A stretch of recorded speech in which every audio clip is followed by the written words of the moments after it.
Hi students, welcome back to this new lesson on Introduction to Group Functions in MySQL.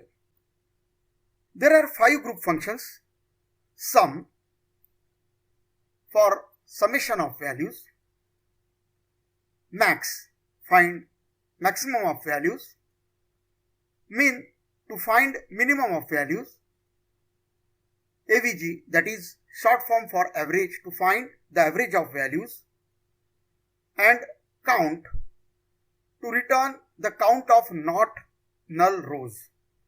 Actually, their names quite reflect their purpose. There are couples of very important properties of group functions. Group functions are also known as aggregate functions. Group functions perform aggregation over a group of rows or set of rows based on common values in a column or combination of columns in a table. All the group functions can take only a single column as argument to it. Count may take star as argument optionally apart from the single column. All the group functions ignore the null values.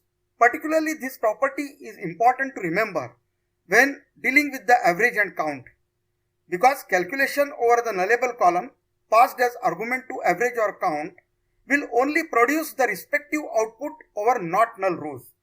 But if the requirement is to produce average or count over all the rows irrespective of whether null or not, then use if null function around such columns with 0 as suggested value to replace null. However, output of other functions, sum, max and min, are not affected by this property of ignoring null values by group functions. A group by clause or where clause must be used with mention of non-group columns or expression if accompanied with group function. If group functions are to be used as criteria for filter, then use having clause and not the usual where clause.